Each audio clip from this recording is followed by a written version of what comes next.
Okay, it is 11:50 a.m. and I just took a nap and I'm in the mood to work on this miter saw, miter, however you pronounce it. Um, it will not turn on, so I'm gonna show you it not turning on. I am currently in my room until I get the shed work area organized so I can have somewhere to work at. So I'm on my room floor. So I'm gonna show you guys that indeed does not work. Plug this up. This is the plug. It is in the outlet, my wall, running to the miter or emitter, whatever. Press this power button. Does not work. It should work. Let's see if I. This one is a special case because I think this is years old, but I'm trying to. There we go. There we go. I got this from work. My boss said if I can fix it, I can have it. You know, I specialize in fixing things. I showed a video of me fixing, or yeah, my previous video is me fixing a 4-inch grinder, which is right now currently over here waiting to be processed, and I need the materials for my work to complete that video. So you'll see that video before this one and it'll be fixed.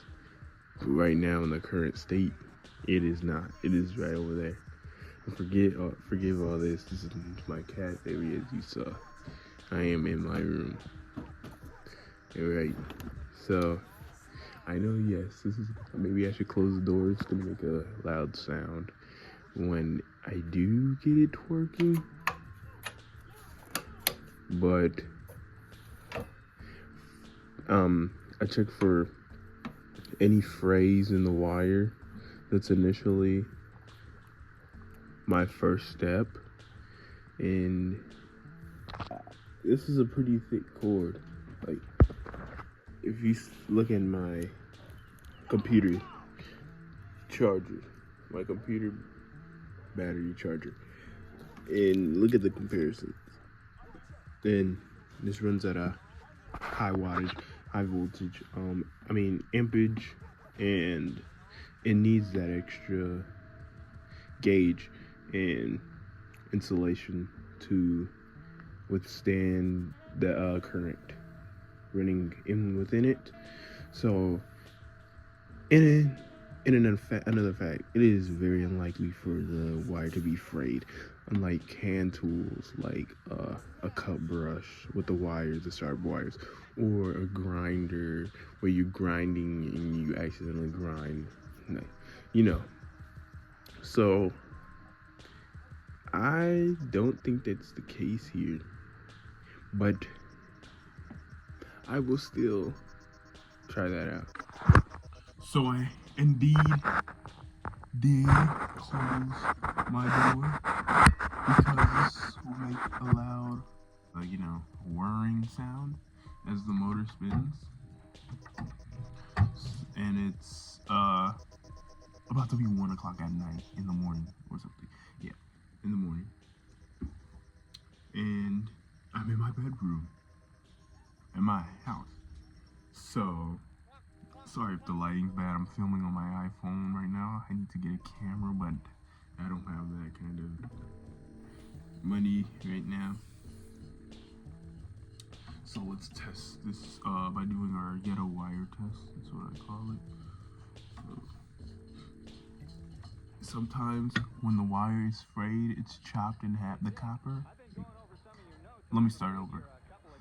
Sometimes when you fray a wire, so you have the insulation on the outside, and then some I don't know that material. It's like a fabric insulation, and you seen on the last video where I'm doing the 4-inch grinder.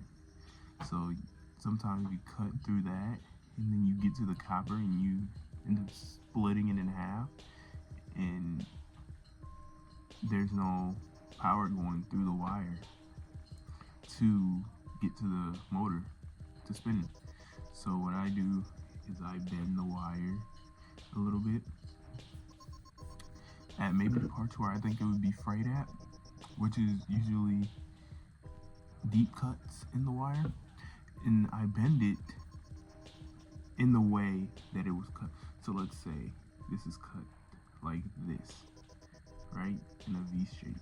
I bend it in the opposite way so that the two wires, or the one wire that was cut into two, touches, so I can gauge if it actually still works and it's just a simple wiring problem, or if it's something bigger than that.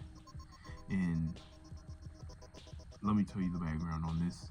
My here,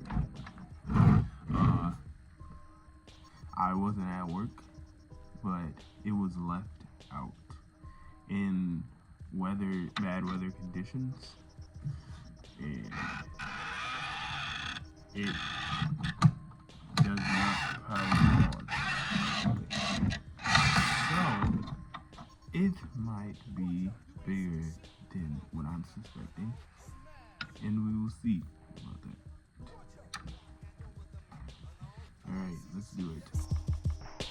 You ain't seen shit.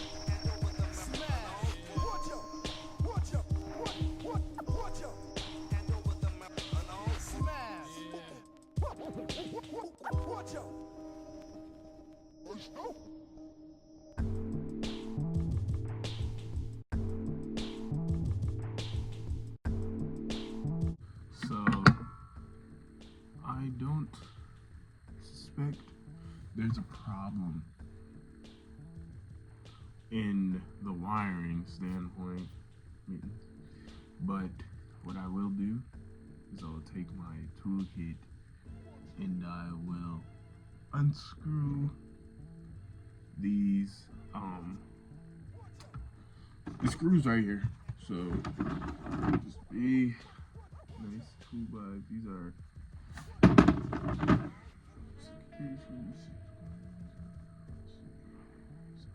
Number 2 Phillips head. And I'm right. Unscrew this. Keep track of these screws. And I'm gonna show you me unscrewing it, so I'm gonna cut to that right now.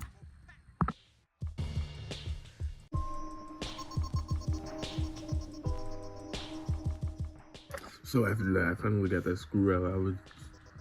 I just need to pull it out. And there's another one right there. And another one at the bottom.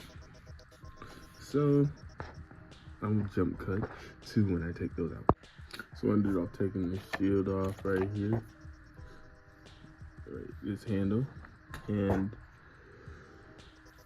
I can get the motor off because the wire's running through it. So I'm taking this top piece off to see what that holds. So now that we got the cover off right here, we are introduced to a whole series of wires stemming from not only the input from the AC outlet, but our switch, on-off switch. So what I like to do is I like to go through the wires and try to identify a problem. And before I even started this video, I identified, I think, one problem so far, and that would be focus. We zoom out. This right here, I don't know if you can see that wire, but some of it is hanging from under that screw, and I want to see if I put that back, if anything happens. Let's see. Let's fix that. Okay. Now I just put the cover back on. And now we're gonna test and see if that was the problem. Wait. Ooh, and indeed it was the problem. Okay. That scared me. Because I didn't fully reupholster the saw.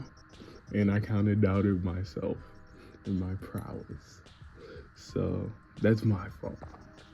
Guys, don't doubt yourself. So when I reupholster it, I will then test it again.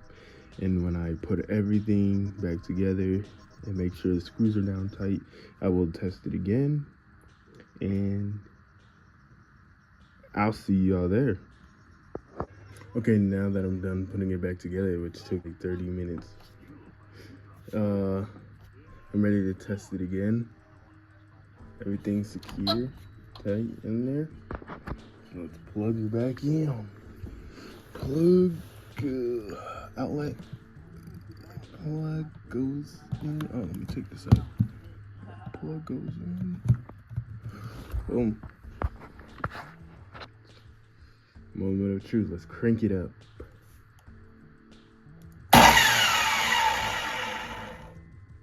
It works. I wish I could test it for longer so that I can actually see if it works like for longer periods of time. But it does emit a smell. I'm pretty sure that's normal.